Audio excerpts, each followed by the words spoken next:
nyoba. Ya, monggo Gus. Baik, assalamualaikum warahmatullahi wabarakatuh. Waalaikumsalam. Bismillahirrahmanirrahim. Sayyidina Maulana Muhammad ibn Abdillah wa ala alihi wa sahabati man tabi'a sunnata wa jama'atah min yaumina hadha ila yaumin hadha ma ba'du. Bapak Ibu, saudara sekalian jemaah Yuk Ngaji Fikih yang saya hormati dan mudah-mudahan Allah Ta'ala muliakan, juga dengan harapan semoga kita semua dalam keadaan sehat walafiat, sehat lahir dan batin. Puji syukur kehadirat Allah Ta'ala yang senantiasa menganugerahkan kepada kita segala karunia nikmatnya, utamanya adalah nikmat iman, nikmat Islam, nikmat sehat walafiat, dan tak lupa nikmat waktu luang.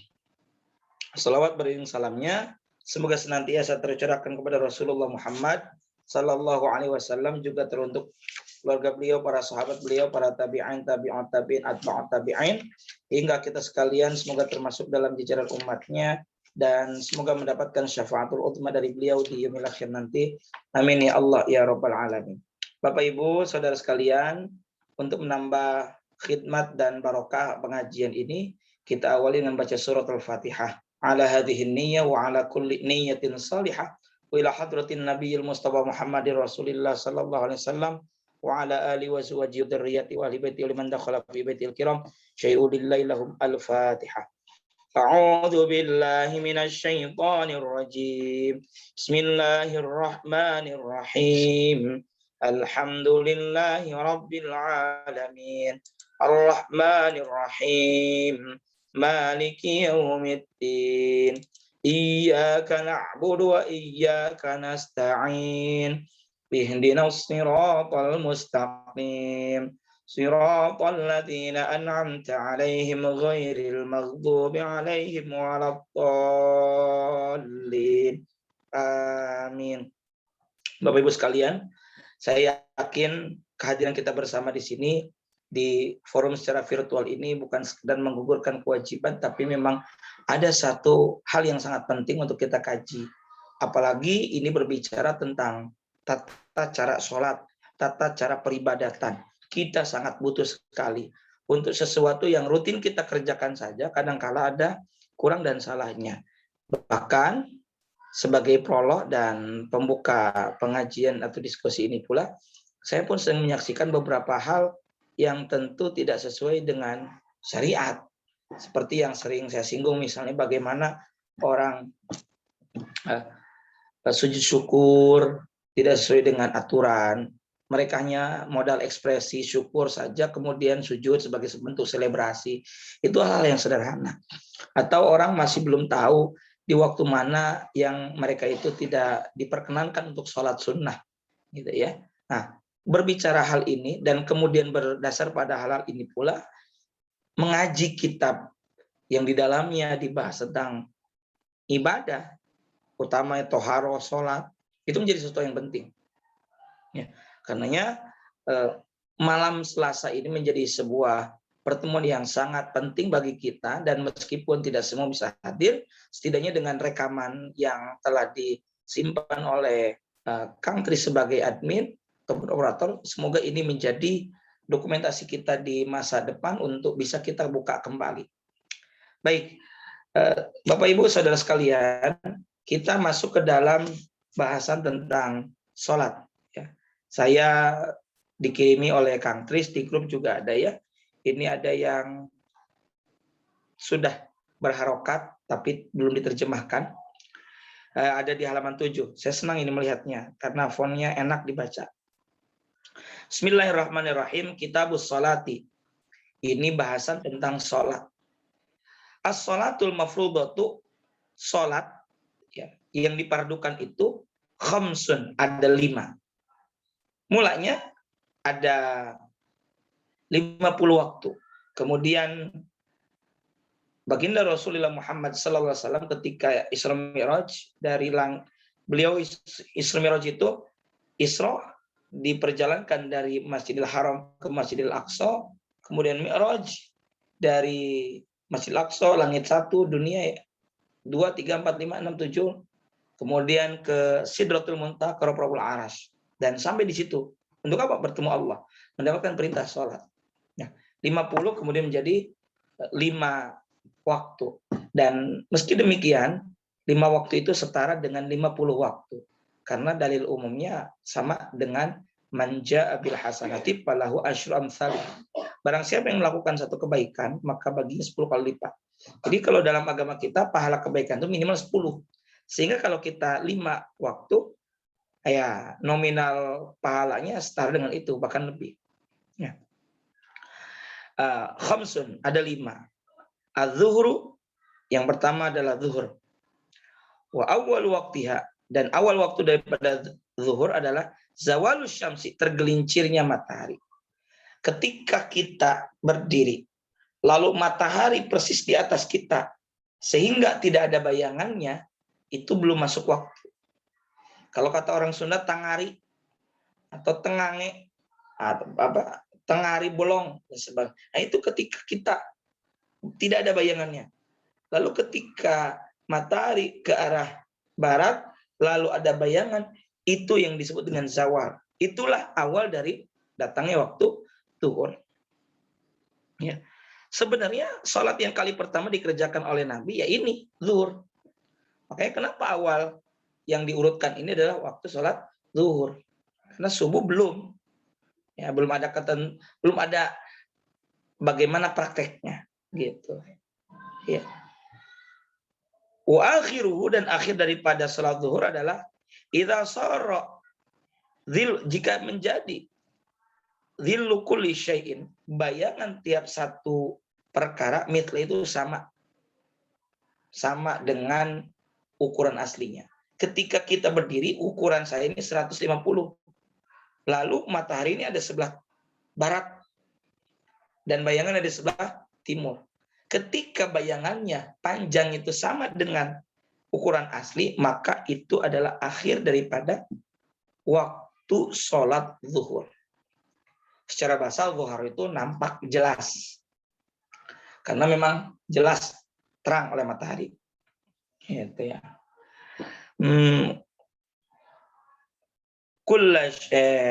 Dhillu kulli syai'in mitlahu, sama dengan ukuran aslinya. Ba'da dhilli zawali, setelah bayangan zawal tadi. Kalau zaman sekarang mungkin repot-repot amat. Mungkin itu dugaan kita sementara. Tapi siapa tahu ketika tidak ada jam, atau jam yang ngaco, atau kita tidak ada tempat untuk bertanya, kita bisa gunakan fenomena alam itu. Nah, makanya Al-Quran sering berbicara tentang bagaimana kita ini harus memperhatikan alam raya, dan itu banyak pelajaran. Afala yanzuruna ilal ibli kayfa khuliqat wa ilas samai kayfa rufi'at dan sebagainya. Itu bagaimana kita melihat fenomena alam. Di situ kita tafakkur. Kalau alam istilahnya bukan tadabbur, tapi tafakkur alam. Misalnya Pak Jenny menyelenggarakan family gathering. Ya, istilah kalau kitanya ya tafakkur alam. Memikirkan tentang alam yang masih bisa diteliti, dieksplorasi. Ya, kalau Al-Quran baru istilahnya tadabbur. Jadi kadang-kala kita ini sering kurang tepat dalam penyepadanan atau penggunaan istilah-istilah. Tadabbur untuk Al-Quran. Makanya ada ayat afala yatadabbarun Al-Quran. Kalau alam itu namanya tafakkur. Nah, kita lanjut. Jadi kita jadi melihat alam raya. Wal asru, dan asar. Asar itu artinya masa. Karena memang kalau ada surah Al-Asr, itu ketika Allah bersumpah wal asri, demi masa, ada yang menyebutkan bahwa itu memang artinya masa, artinya waktu. Ada juga yang menyebutkan bahwa asar ini adalah waktu asar, demi waktu asar, saking dekatnya dengan waktu maghrib gelap malam. Itu adalah alarm buat kita. Istilahnya lagi early warning system lah, sistem pengingat secara dini untuk kita. Ingat, usia Anda sudah 40, berarti waktu asar, dekat ke maghrib 50, dekat ke isya 60. Kira-kira seperti itu. Dan asar ini memiliki keutamaan khusus. Mana misalnya ada ayat itu namanya hafidhu ala salawati was salati wusto, yaitu surah Al-Baqarah, saya lupa ayat berapa. Hafidhu, jagalah oleh kalian ala salawat, atas salat yang 5 waktu, was salatil wusto, dan salat yang wusto. Wusto itu secara bahasa wasit artinya tengah. Jawa Wusto, Jawa Tengah. Jakarta Al-Wusto, Jakarta Pusat. Ada yang mengatakan bahwa wusto itu adalah asar, karena ada yang menghitung dari maghrib, zuhur, asar, asarnya tengah. Itu mesti dijaga dan memiliki keutamaan sendiri. Dan kadang-kala kalau asar ini kita suka terlupa karena antara zuhur sedang asik-asiknya bekerja atau sedang asiknya istirahat, lalu asar kelewat sampailah maghrib. Jadi asar itu memiliki keutamaan tersendiri. Kembali. Jadi sekarang waktu asar. Wal asru, dan waktu asar, wa awwal waqtiha, dan awal daripada waktu asar adalah az-ziyadatu ala dhillil mithli. Az-ziyadah, bertambah. Bertambahnya ala dhillil mithli, atas bayangan yang serupa. Artinya, kalau tadi ketika tinggi satu objek seperti saya ini 150 cm, bayangannya 150 cm, itu adalah akhir waktu zuhur. Ketika bertambah ukurannya, katakanlah 151, 152 cm perkiraannya, dari tinggi bayang-bayang, dari tinggi aslinya, itu adalah awal dari masuknya waktu asar. Oh, ribet amat, nggak usah ribet. Kita ambil barokah saja dari pengajian kitab ini. Kita yakini bahwa para ulama yang menyusun kitab ini itu tirakatnya bukan main-main. Kalau kita baca kitab kadang-kala seperti baca buku, nggak berwudu, ya. Walaupun ini bukan mushaf, ya. Tapi kan kita mencoba untuk apa? Untuk berusaha khidmat, untuk berusaha menghadirkan hati kita, bukan main-main seperti baca buku pada umumnya. Ya. Oke, lanjut. Wa akhiru fil ikhtiyari ila dhillil mithlaini. Dan akhir daripada waktu sholat asar adalah fil ikhtiyari, dalam waktu ikhtiar. Ikhtiar itu masih dibolehkan, ya. Ila dhillil mithlaini, sampai bayang-bayang 2 kali lipat dari ukuran asli. Saya tinggi 150, lalu bayang-bayang sampai 300 cm, itu kan 2 kali lipat. Itu waktu ikhtiar. Ikhtiar itu berarti waktu yang masih nanti ada ikhtiar, ada jawaz. Ikhtiar itu waktu pilihan. Ini dari segi pahala. Wafil jawazi, dan dalam waktu jawaz itu waktu yang boleh. Artinya meskipun bayang-bayangnya sudah lebih dari 2 kali lipat panjang asli, tapi yang penting belum masuk waktu maghrib, belum terbenam matahari, itu masih boleh kita melaksanakan sholat asar. Yang ketiga, wal maghribu, waktu maghrib. Waktuha, dan waktu maghrib adalah wahidun, cuma satu. Wahwa ghurubus syamsi, yaitu mulai dari terbenamnya matahari. Wa bimiqdari ma yu'adzinu, dan ukurannya daripada sholat maghrib itu adalah seukuran adzan, ya, termasuk iqomah. Adzan kira-kira 3 menit misalnya, sampai 5 menit. Kalau lama bagus, suaranya indah. Wa tawaddau, wudu berapa menit misalnya, 3 menit lah. Wa yastrul auratu, dan menutup aurat, misalnya 15 menit lah dengan awal tadi. Wa yuqimus sholata, dan mendirikan sholat, katakanlah 5 menit, berarti 20 menit. Wa yusolli 5 raka'atin, dan sholat 5 rakaat, berarti katakanlah 30 menit. Jadi kalau maghrib itu sangat pendek. Di sini memang dikatakan ukuran maghrib itu seukuran azan, waktu untuk azan, waktu untuk wudu, waktu untuk menutup aurat pakai baju, waktu untuk mendirikan sholat, dan kemudian ditambah sholat 5 rakaat. Ya, 5 rakaat ini sholat sunnah maksudnya. Ukurannya kira-kira begitulah.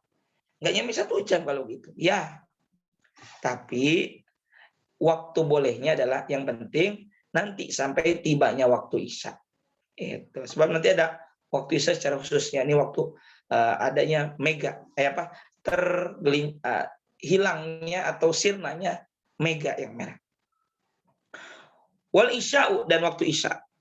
Wa awal waktiha, dan awal waktu daripada isya itu adalah idza ghaba syafaqul ahmaru. Jika sirnanya, ghabatul ghaib ya, sirna atau hilangnya mega yang merah.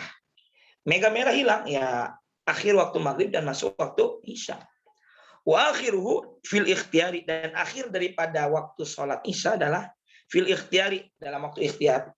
Waktu ikhtiar itu waktu pilihan. Agak agak bagus jika kita menggunakan waktu itu. Ila thulutsil laili, sampai sepertiga malam. Ya, sepertiga malam itu ya sekitar jam 3 sampai jam 4 kurang lebih ya.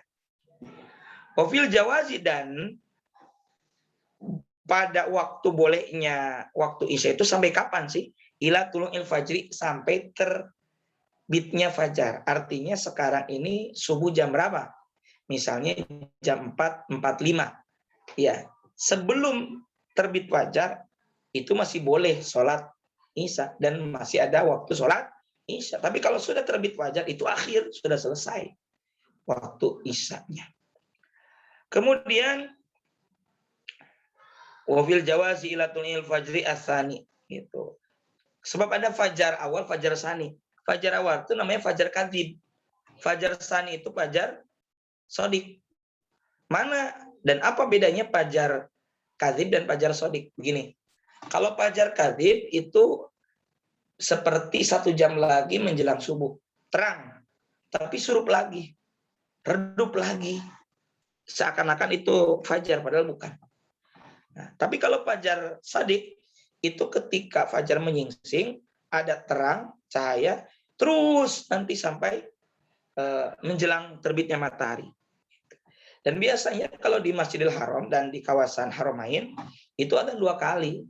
1 kali itu sekitar 1 jam sebelum subuh untuk membangunkan dan mengingatkan bahwa sebentar lagi waktu subuh bagus. Dan di sana itu magnetnya itu kencang sehingga Allah itu orang pada pergi.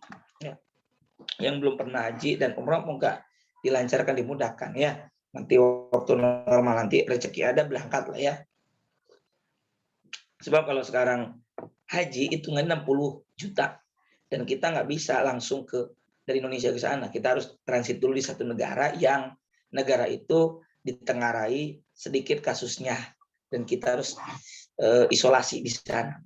Ribet sekarang. Kalau dihitung rupiah hampir 60 juta kemarin saya hitung. Kayaknya mendingan ditabung dulu aja lah. Nanti tunggu normal. Cuma normal bisa di angka 30 juta. Kayaknya dia masalah rezeki dari Allah lah. Kita ikhtiar saja dan doa. Oke, kita lanjut. Jadi ada fajar sodik, ada fajar kadzib. Biasanya sejam sebelum subuh di Haramain itu ada azan untuk mengingatkan, untuk membangunkan. Kalau di kita mungkin istilahnya waktu tarhim, bukan tahrim ya. Kalau tahrim mengharamkan, tarhim, karena waktu penuh rahmat. Kemudian wasubuh, dan waktu subuh. Wa awal waktu, dan awal waktu subuh itu adalah tulu'ul fajri, yaitu terbitnya fajar atsani yang kedua, yang sebut fajar sodik. Fajar sodik itu benar, nggak modus, nggak ngapusin, benar langsung terbit, nggak tenggelam lagi. Wa akhiru, dan akhir daripada waktu sholat fajar adalah fil ikhtiyari, dalam ikhtiar, ilal asfari, yakni sampai kuning ya. Wa fil jawazi ila tulus syamsi. Adapun jaiz bolehnya itu sampai apa? Sampai terbitnya matahari. Itulah yang kemudian disebut dengan waktu syuruk, gitu ya. Jadi itulah waktu subuh. Waktu subuh akhir yang benar-benar masih bolehnya adalah sampai terbit matahari. Dan kalaupun syuruk, Bapak Ibu sekalian, saudara, kalau mau sholat syuruk itu ada rangkaiannya. Kita ke masjid, sholat subuh berjamaah, habis sholat subuh berjamaah, wirid, zikir, atau hadiri majelis ilmu, kuliah subuh. Sambil lihat itikaf tuh bagusnya. Nggak harus Ramadan aja kita itikaf. Lalu habis itu bunyi tuh waktu syuruk, diperkirakan, dilebihkan 15 menit. Jadi nggak persis terbit matahari, tapi ditambah sekitar 10 menit lah. Dan menurut Imam Ghazali itu adalah awal daripada sholat sunat duha. Jadi itu bisa dikerjakan. Makanya alhamdulillah kalau kebetulan saya Sabtu Ahad, saya jadwal di luar itu kebetulan jadi enak gitu. Enak sambil sholat sunat isyraq yang termasuk juga awal dari duha. Nah, Bapak Ibu saudara sekalian, pertanyaan selanjutnya, apakah ini ada dalilnya secara pasti dari Al-Quran dan As-Sunnah? Al-Quran aja dulu. Itu tidak disebutkan secara detail waktu-waktunya. Nah, para ulama itulah kemudian menginterpretasi, menerjemahkan, menafsirkan dari ayat-ayat Al-Quran dan sunnah-sunnah baginda Rasulullah Muhammad Sallallahu Alaihi Wasallam. Maaf sambil ngopi ya, nggak apa ya. Nah, mana misalnya ada dalil dalam Al-Quran, misalnya surah pertama dulu, bahwa sholat yang 5 waktu itu ada ketentuan waktunya, nggak sembarangan. Dalam Al-Quran surah An-Nisa 103 ini sering dipajang di jadwal-jadwal sholat ataupun kaligrafi ada itu. Bismillahirrahmanirrahim. Innas sholata, sesungguhnya sholat itu kanat, ada itu sholat alal mu'minina, ya, kewajiban bagi orang-orang mukmin, kitaban, halnya adalah sebuah kewajiban, mauquta, yang ditentukan waktunya. Jadi ada waktunya, nggak sembarangan, nggak main-main kita itu. Jadi ada waktunya, nggak bisa sholat subuh misalnya kita pengen di waktu jam 8, nggak bisa sembarangan.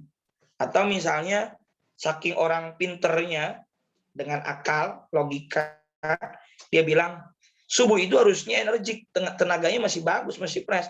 Harusnya 5 rakaat tuh nggak bisa. Dan nanti juga saya bahas nih penuturan ulama kenapa kita sholat ditotalkan dari segi rakaat jumlahnya 17 rakaat ada. Kita ini dulu nih. Jadi inna sholata kanat 'alal mu'minina kitaban mauquta. Ya, ditentukan waktunya. Zuhur, asar, maghrib, isya, subuh. Totalnya adalah 17 waktu.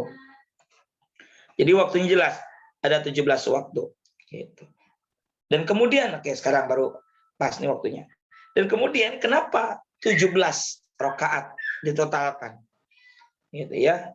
Kalau masalah 5 waktu itu sifatnya ta'abbudi. Di mana kata Syekh Al-Bujairami dalam hasyiahnya, wa aktsarul ulama ala anna ikhtisas as-shalawatil khams bi awqati ta'abbudi. Ya, mayoritas ulama sepakat bahwa ketentuan 5 waktu dalam sehari itu sifatnya ta'abbudi. Bukan ta'aqquli, ta'abbudi, peribadatan. Sudah dari sononya.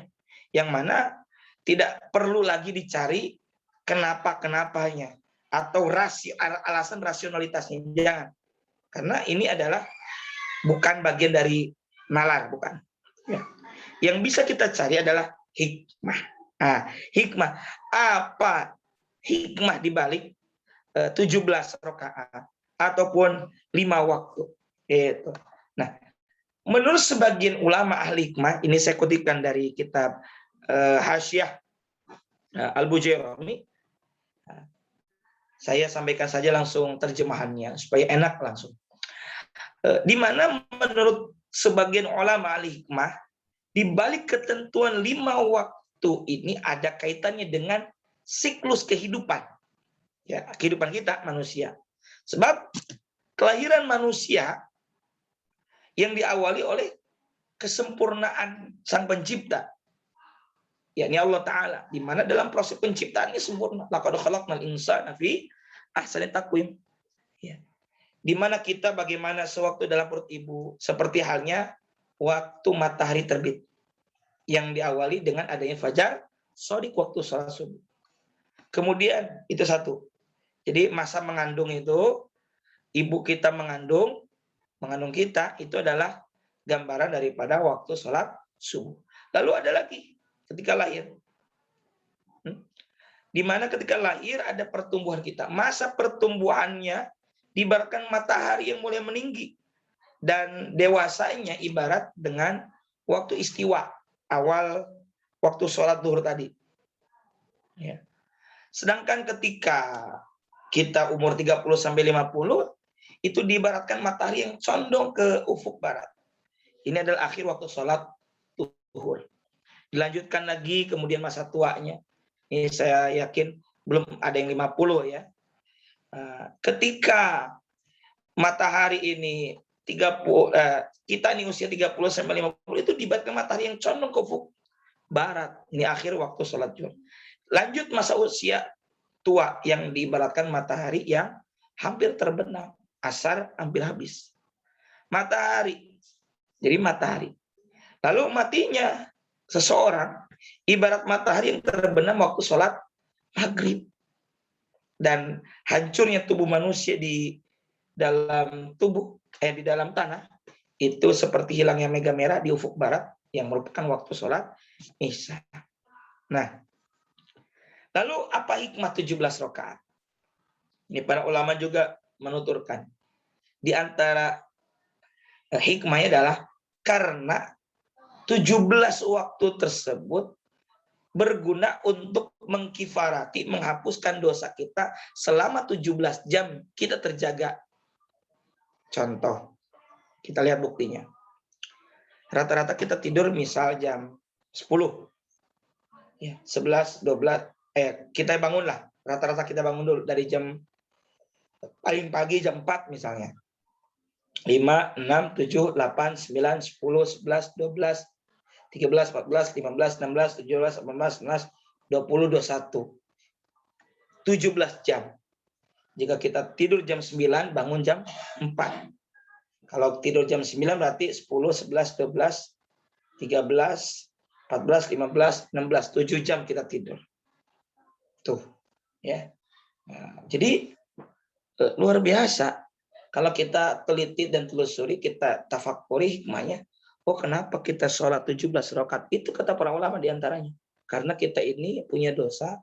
Selama 17 jam kita terjaga, dikifarati dengan sholat yang 17 rakaat itu. Dan memang ada satu riwayat yang menyebutkan antara Jumat dengan Jumat selanjutnya, antara satu waktu sholat dengan waktu sholat selanjutnya, itu menjadi kifarat atas dosa-dosa kita. Oke. Nah, lanjut. Sekarang kita lihat ada ayat Al-Quran surah Ar-Rum ayat 17 sampai ayat 18. Bismillahirrahmanirrahim. Fasubhanallahi hina tumsuna wa hina tusbihun. Walahul hamdu fis samawati wal ardi wa 'ashiyyan wa hina tudhirun. Sadaqallahul azim wal ma'na Allah bi muradih. Fasubhanallah. Ini tidak menggunakan istilah langsung tentang sholat. Tapi fasubhanallah. Maka bertasbihlah kepada Allah hina di waktu. Tumsuna. Kamu berada di petang hari. Masaan itu petang. Wahina tusbihun dan di waktu kamu berada di waktu subuh. Berarti ada waktu sore, ada waktu subuh. Walahul hamdu dan bagi Allah saja alhamdu segala puji bisa mawati di langit wal ardi dan di bumi. Wa asyiyyan wa hina tudhirun. Wa asyiyyan di waktu petang. Kalau tadi sore asar, kemudian subuh, lalu asyiyyan petang maghrib, wa hina tudhirun dan zuhur. Nah, asyiyyan ini bisa dua, yakni antara maghrib dan isya, sehingga total 5 waktu. Nah, jadi subhanallah ini kata para ulama bisa dianggap sebagai ayat sallu lillah, dirikanlah salat oleh kalian ya untuk Allah di waktu tumsun, yakni sore, asar dan waktu subuh. Berarti ada ya, ada jelas sekali. Ada waktu asar, ada waktu subuh, kemudian asyian itu petang, maghrib dan isya, wahina dhuhrun dan waktu ada ayat Al-Quran bicara itu meskipun secara tersirat, tidak secara tersurat langsung. Ada lagi ayat yang kedua ini surah Qaf ayat 39 sampai 41. Bismillahirrahmanirrahim. Wasabbih bihamdi rabbika, dan bertasbihlah kamu kepada Tuhanmu qabla tulu'i syamsi, sebelum terbit matahari. Sebelum terbit matahari. Berarti jauh sebelum terbit matahari adalah waktu subuh. Wa qablal ghurubi, dan sebelum maghrib. Berarti apa itu? 2 waktu. Zuhur dan asar. Wa minal laili, dan di antara malam, fasabbihu, maka bertasbihlah kamu, wadbara sujud, dan wadbara sujud. Nah, berarti di sini ada lail, malam, ada waktu maghrib dan waktu isya. Berarti ada semua di sini. Lagi-lagi saya sampaikan bahwa ini tidak dalam bentuk tersurat tapi tersirat. Gitu. Ada lagi yang ketiga, surah Hud ayat 114. Bismillahirrahmanirrahim. Wa aqimis sholata, dan dirikanlah oleh kamu salat. Torofayin naharo, di kedua tepi. Kedua tepi ini kedua ujung. Pagi, subuh, dan petang. Ya, ini maghrib. Wazulafan minal laili, dan pada bagian permulaan daripada malam. Oh, berarti tadi ujung itu adalah ada waktu asar dan maghrib. Di sini sebutkan wazulafan minal laili. Gitu. Nah, saudara sekalian, jamaah rahimakumullah, memang kalau kita tidak memiliki kemampuan untuk menafsirkan Al-Quran, menginterpretasi dari dalil-dalil Al-Quran, akan sulit rasanya kita memahami ilmu agama. Karenanya kalau ada yang mengatakan cuma Quran dan Sunnah saja, akan rumit rasanya kita ini memahami ilmu-ilmu agama. Kita butuh Al-Quran, ya dijelaskan dengan hadis. Tidak ada di hadis, ya oleh para ulama. Yang kemudian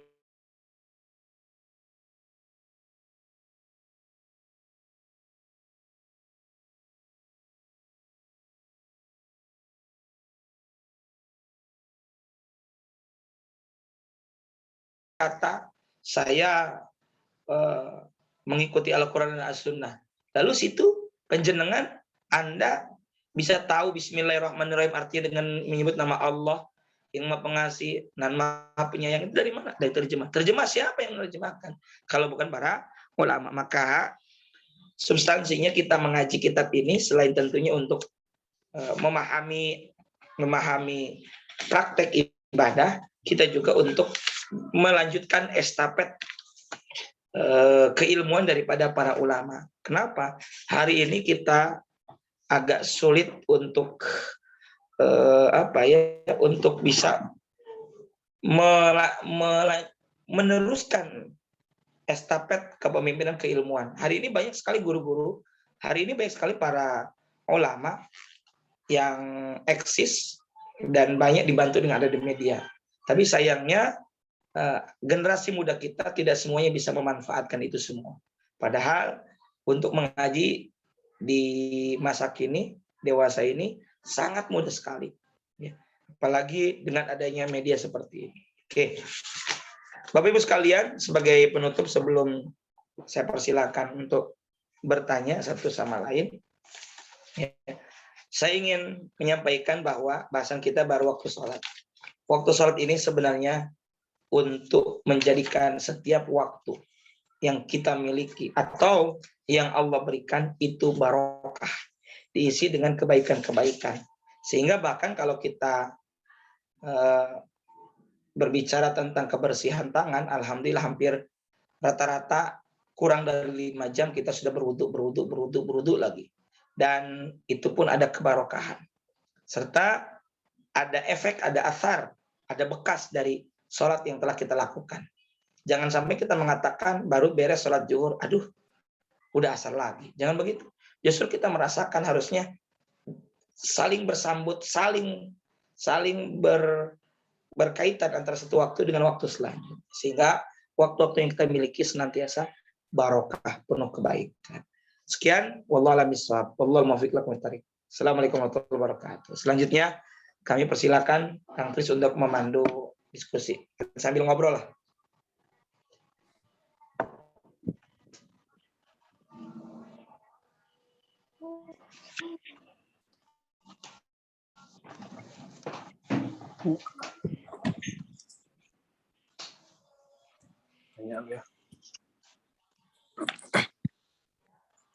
Assalamualaikum, izin udah boleh bertanya Ustaz? Mangga silakan. Izin Ustaz, saya Reza dari Sabang. Wah, Ingin mantap. bertanya, tapi ini bukan tentang materi sholat Ustaz ya. Boleh. Insyaallah. Yang pertama tentang arah kiblat Ustaz. Apabila kita tidak punya maksudnya, kalau sekarang kan ada kayak aplikasi melihat arah kiblat. Nah, kita nggak punya alat seperti itu Ustaz. Secara ilmu, bagaimana kita menentukan arah kiblat Ustaz? Itu yang pertama. Yang kedua, pernah saya dengar katanya apabila orang-orang yang berada di dalam majelis ilmu itu kan berada di bawah payungnya malaikat Ustaz ya. Ya, betul. Saya dengar. Nah, kalau keadaan seperti kita sekarang ini yang mengaji lewat media seperti ini itu seperti apa Ustaz? Apakah sama? Kan maksudnya kita di rumah, bukan di dalam majelis ilmu maksudnya Ustaz. Cuman kita mendengarkan kajian, mengikuti kajian secara online seperti ini. Nah, itu aja pertanyaannya Ustaz. Terima kasih banyak. Assalamualaikum warahmatullahi wabarakatuh. Waalaikumsalam warahmatullahi wabarakatuh. Nah, ini menarik sekali. Yang pertama tentang kiblat. Bagaimana cara mencari kiblat? Oke. Pertama, bagi kita yang ada di luar, jauh dari Masjidil Haram, maka yang bisa kita lakukan adalah bisa dengan menggunakan alat sejenis kompas. Yang kedua, bisa bertanya kepada orang yang dekat. Yang ketiga, kalau ternyata sudah berusaha, berikhtiar, mencari kemana-mana, misalnya kita silakan memiliki keyakinan bahwa ke sana adalah arah kiblat. Ya, kecuali kalau di atas kendaraan. Ketika di atas kendaraan, itu ada rukhsah keringanan bahwa kita silakan sholat menghadap ke depan kita. Oke. Jadi silakan sholat. Jadi kalau itu dalam kendaraan. Kembali. Jadi bahwa ketika kita mencari kiblat di lapangan atau di perjalanan, satu kita sudah bertanya, yang dua kita juga sudah mencari kesana kemari, tidak ada jawaban, maka silakan sholat sekeyakinan kita. Kalau alat tidak ada, bertanya tidak ada, tidak mengetahui secara pasti, kita bisa lakukan sholat sesuai dengan keyakinan kita ke arah kiblat. Itu saja. Apalagi kalau itu dalam perjalanan. Kecuali kalau kita ada di tempat mukim kita, tidak kemana-mana. Itu yang bisa kita lakukan. Karena ketika... Iya, kenapa? Kalau misalnya pakai alat kompas itu kita mengikutinya arahnya ke arah yang mana Ustaz? Terus kalau pakai matahari bisa dilihat nggak Ustaz? Baik, pertama kalau kita menggunakan alat dengan mengacu pada matahari, hari ini kalau saya nih dulu pernah belajar di Kepanduan, di Pramuka, bagaimana melihat arah kiblat, itu dulu hanya diajarkan melihat dengan arah mata angin dan melihat aliran sungai. Tapi kalau hemat saya, hari ini sudah ada kiblat lokator, ada aplikasi di handphone, atau kita hari ini sudah ada alat kompas yang jelas-jelas kiblat. Karena begini, kita yang ada di Indonesia dengan saudara kita yang ada di Maroko itu akan berbeda arahnya. Misalnya gitu. Kita mungkin di sini mengarahnya kepada barat, ya. Tapi kan nggak persis ke barat. tapi agak kalau ke kanan dikit dari barat apa namanya? Barat laut ya? Iya. Ya, sedikit ke barat laut kira-kira seperti itu. Maka dari itu, kalau menggunakan kompas, saya arahkan untuk kompas yang khusus untuk kiblat. Apa namanya itu? Kiblat lokator untuk mencari kiblat. Dan itu insya Allah teknologinya sudah sesuai. Kira-kira begitulah. Setidaknya begini, menghadap kiblat itu ada yang ainul yakin, ada hakul yakin. Ainul yakin itu kita melihat langsung Ka'bah di depan kita. Dan redaksinya juga bisa kita gunakan usul li fardhu subhi misalnya dan sebagainya, mustaqbilal Ka'bah karena memang di depan adalah Ka'bah. Ya kalau kita di sini mustaqbilal kiblah karena kiblat ini adalah arah gitu. Bagaimana kalau ketika kita sudah mengikuti apa yang diarahkan oleh kompas, juga sudah berijtihad, ternyata keliru, ya Allah Maha Pengampun dan itu dimaafu. Oke, itu ya. Jadi jawaban saya begitu. Lebih enaknya lagi gunakan aplikasi. Ada satu lagi. Ada misalnya di tanggal 27, 28 Mei sering ada Rosdul Kiblah, ya, di mana matahari itu persis di atas Ka'bah. Itu pun hemat saya butuh kemahiran dan ketelitian supaya begini. Saya khawatir ketika sembarang orang melakukan hal itu, lalu kemudian dicek dengan tempatnya, dan kemudian dia ragu. Ternyata selama ini kita salah ya. Nah, khawatir begitu. Makanya itu hanya bisa dilakukan oleh orang-orang yang memang memiliki kemahiran di bidang itu. Ya, walaupun orang awam tentu harus diarahkan oleh orang-orang yang memiliki kemampuan di bidang itu. Jadi kalau ada tanggal berapa itu dulu 27, 28 Mei, kemudian bulan Juli, saya pernah dengar itu Rosdul Kiblah, itu hemat saya tidak sembarang orang. Karena apa?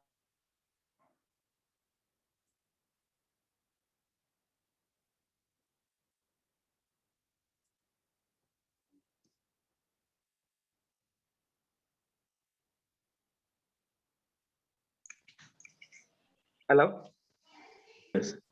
Tadi sempat keputus ya. Putus. Oh, gitu. Udah. Baik.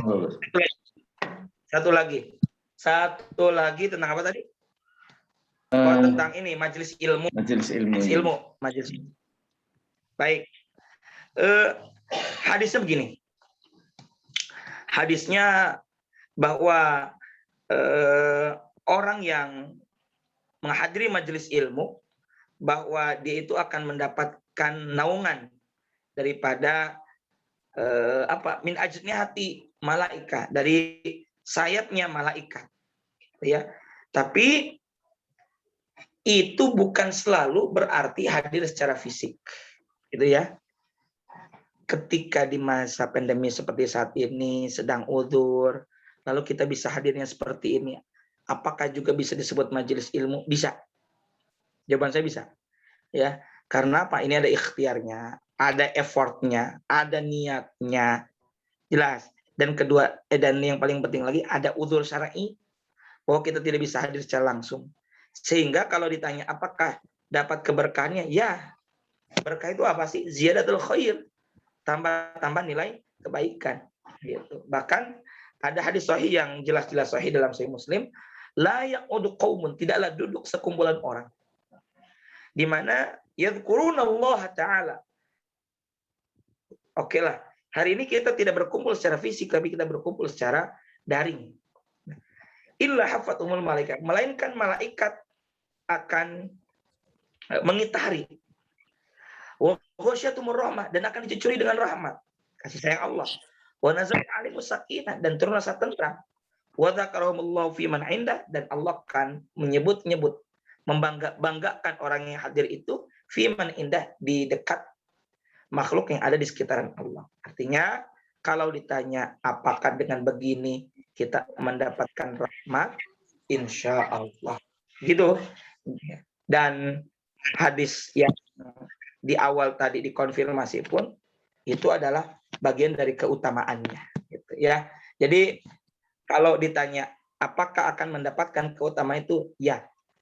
Bahkan kalau kita belajar bukan sekedar faridoh, maaf, bukan sekedar fadilah, tapi faridoh. Apa fadilah dan apa faridoh? Fadilah itu keutamaan. Faridoh itu keparduan. Kayak begini. Pernah ada saya dalam satu kelas, lalu adzan zuhur atau tiba waktu zuhur. Ya. Saya jeda dan melanjutkan kembali pembelajaran atau perkuliahan ataupun pengajian. Ya. Jedanya itu hanya mendengarkan azan, lalu dilanjutkan dengan menyelesaikan sesi pengajian ataupun perkuliahan ataupun thalabul ilmi. Lalu ada yang menanya, kenapa tidak break sholat dulu? Jawaban saya begini, thalabul ilmi faridatun. Mencari ilmu itu adalah satu kefarduan. Sedangkan as-sholatu ala waktiha, sholat di awal waktu adalah fadilah, keutamaan. Bukan berarti kita menyepelekan sholat, bukan. Ya. Toh kita selesaikan dulu dan tidak dalam rangka mengakhirkan pelaksanaan waktu. Di situ kita berazam. Misalnya ini juga ilmu nih. Kebetulan kita sedang melakukan sesuatu yang urgent, yang sangat penting. Lalu kita bersepakat sampai 12:30 atau sampai jam 1. Kita kemudian mengakhirkan sholat dan kita berazam. Itu tidak masalah. Gitu, ya. Jadi kembali, kalau ditanya apakah mendapatkan keutamaan, jawaban saya ya, insya Allah.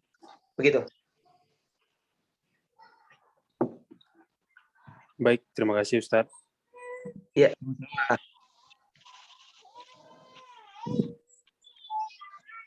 Bapak Ibu sekalian, saudara sekalian, saya ada beberapa, bahkan banyak lah sumber-sumber referensi, bacaan yang ingin saya share.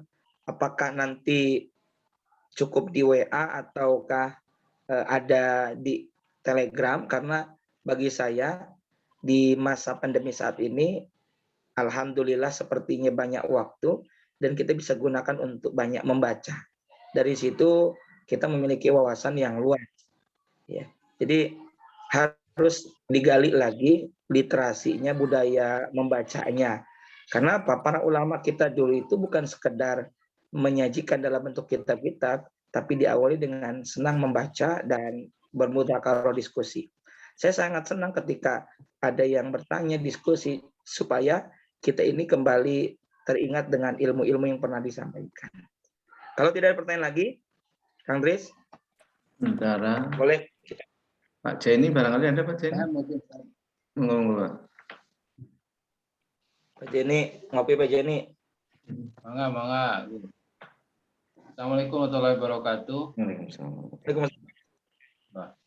Tadi ada yang jauh sekali ya dari Sabang, Pak Riza ya. Salam kenal Pak Riza. Kita tahu kita ke Sabang. Salam kenal juga. Memang dari sering pengajian Kang Kris. Baru nyampe Aceh Tamiang. Pak Jenny udah ke Aceh ya, Tamiang ya. Aceh Tamiang, tapi dekat ke arah Medan kalau Aceh Tamiang. Ini Gus, sebetulnya kalau berbicara sholat, ini kalau saya lihat di PDF tadi yang di-share Pak di sini cukup banyak ya bahasannya, dan ini memang bahasan yang sangat sangat populer, tetapi mungkin dalam prakteknya akan akan banyak ikhtilaf gitu ya terkait dengan sholat ini. Tapi mungkin mengenai pertanyaan lain terkait dengan ya sebetulnya karena ini masih di awal terkait dengan waktu sholat, saya ingin bertanya gini Gus. Kita tahu bahwa ada beberapa waktu yang terlarang untuk kita melaksanakan sholat. Misalnya pada saat matahari persis ada di atas kepala kita ya, itu adalah terlarang waktu sholat. Yang ingin saya tanyakan, apakah ada semacam penelitian? Karena kalau berdasarkan alam, Ada kalanya mungkin cuaca mendung, cuaca hujan, sehingga kita tidak bisa melihat. Sehingga yang menjadi acuan kita kadang-kadang ambil mudahnya adalah jam. Sementara kita tahu di jam juga ada perbedaan antara masjid yang satu dengan masjid yang lainnya, atau jam yang satu dengan jam yang lain. Meskipun sebetulnya kita bisa standarisasi, kalau untuk jam ini kan ada GMT-nya.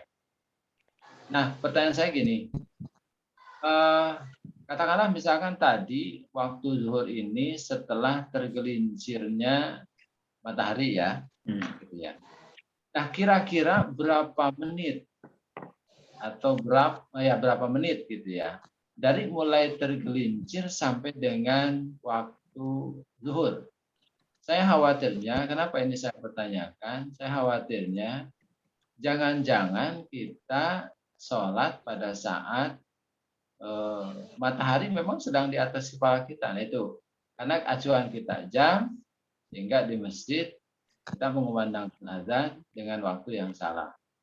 Itu ya, terkait dengan waktu. Mungkin ada juga di waktu-waktu lain seperti misalkan di subuh gitu ya, termasuk juga di syuruk, sholat syuruk dan sebagainya. Apakah ada nggak semacam penelitian sebetulnya gapnya itu berapa lama dari mulai, katakanlah kalau kita ambil dari waktu zuhur, dari mulai di atas kepala sampai dengan ke waktu zuhurnya, apakah 5 menit, 10 menit, misalkan. Kalau misalkan waktu zuhurnya jam 12:05, ya perkiraan di atas kepala kita itu matahari itu ya jam 12 kurang 5 atau jam 12 pas dan sebagainya. Ada nggak semacam penelitian itu? Terima kasih. Baik. Pertama tadi apa dulu tadi? Kebanyakan. Intinya terkait dengan waktu sebetulnya. Tadi dulu saya teringat ada 5 waktu ya. Ya, 5 waktu yang kita tidak dibolehkan untuk mendirikan sholat. Ya. Nah, maksudnya tidak boleh mengerjakan sholat sunnah yang sebabnya di akhir.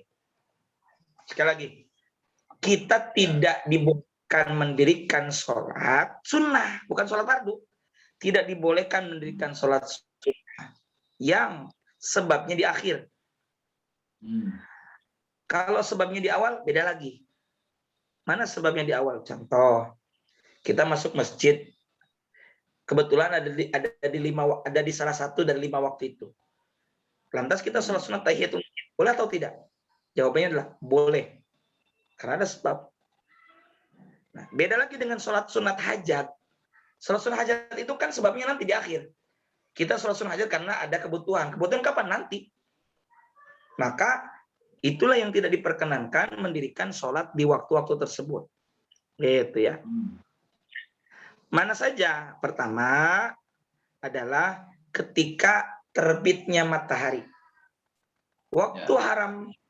Ya, waktu haram sholat yang pertama ini dimulai sejak mulai terbitnya matahari sampai meninggi sekira ukuran 1 tombak.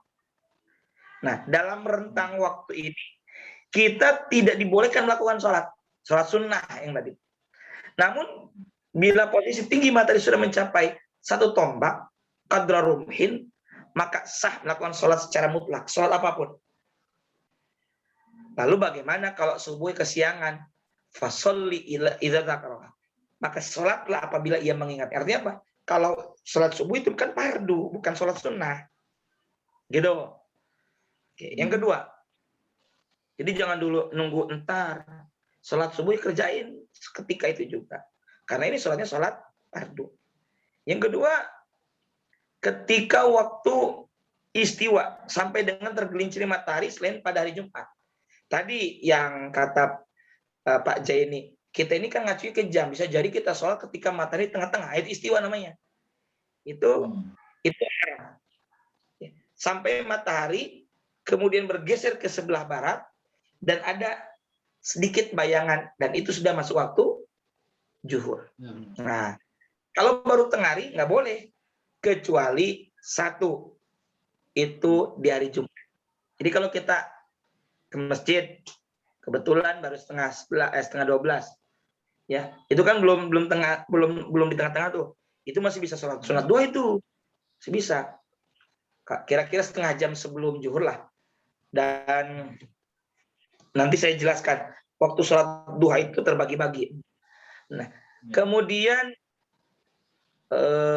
apa tadi? Itu yang kedua ya, ketika matahari tengah-tengah itu tidak boleh, kecuali di waktu sholat Jumat atau di hari Jumat. Kita hari Jumat datang, kebetulan matahari tengah hari di tengah-tengah, itu boleh masalah sunat apa saja. Atau yang kedua, kecuali atau tidak berlaku, semua waktu ini tidak berlaku. Maksud gini, pengharuman semua waktu tidak boleh sholat ketika matahari terbit, itu tidak berlaku bagi orang yang berada di Masjidil Haram. Sebab di Masjidil Haram bebas mau sholat kapan aja. Gitu. Oke, yang ketiga, ketika matahari berwarna kekuning-kuningan sampai dengan tenggelam. Ini biasanya menjelang maghrib ya, menjelang maghrib. Bagaimana sholat asar? Lagi-lagi itu fardu, kerjain mumpung ada waktu. Ini ketika matahari akan terbenam gitu ya, akan terbenam sampai dengan terbenam atau tenggelam, itu kuning tuh.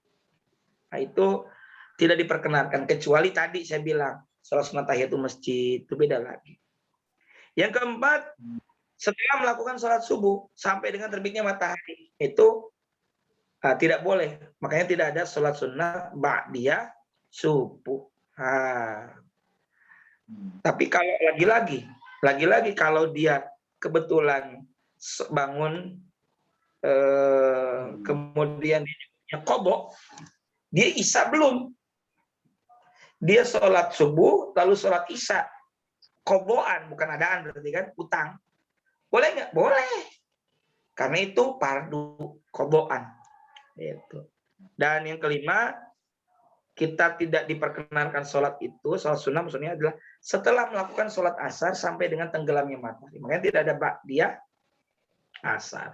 Nah, sebagaimana diharapkannya sholat setelah sholat subuh, itu diharapkan juga sama setelah asar.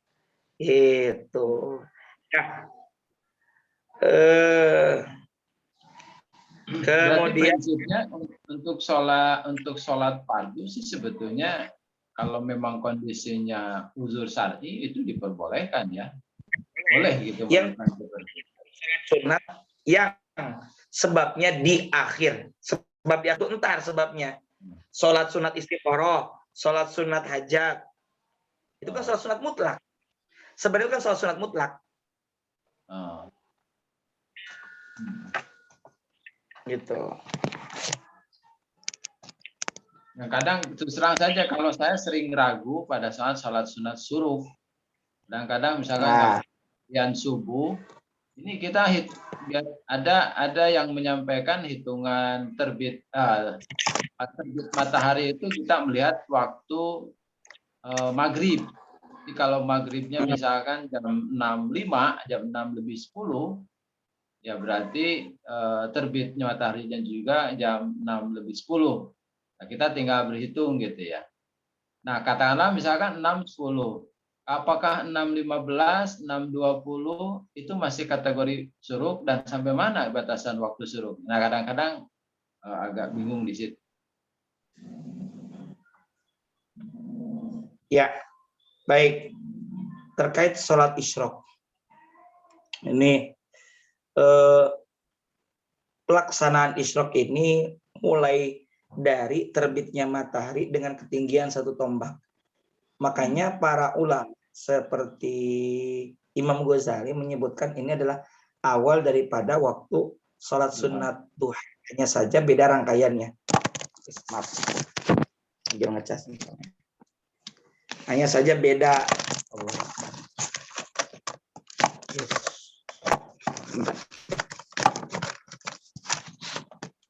Ya, hanya saja mungkin beda rangkaiannya. Kalau sholat isyraq ya kita jalan sholat subuh berjamaah, wirid, zikir di masjid sampai terbitnya matahari. Hanya saja yang tadi disampaikan oleh Pak J ini adalah tidak persis saat munculnya terbitnya matahari atau isyrok itu. Tapi kita menunggu beberapa menit setelah itu.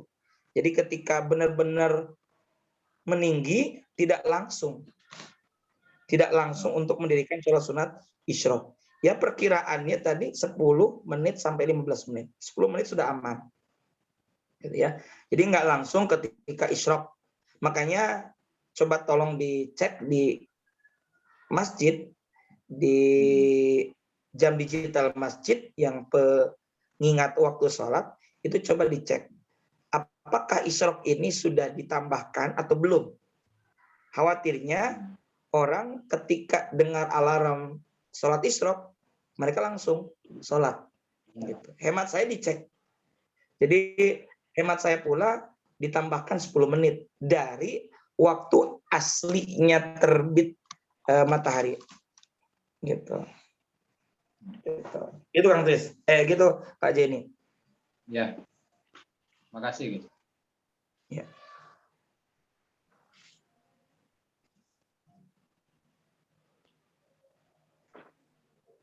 Ya, kalau tidak ada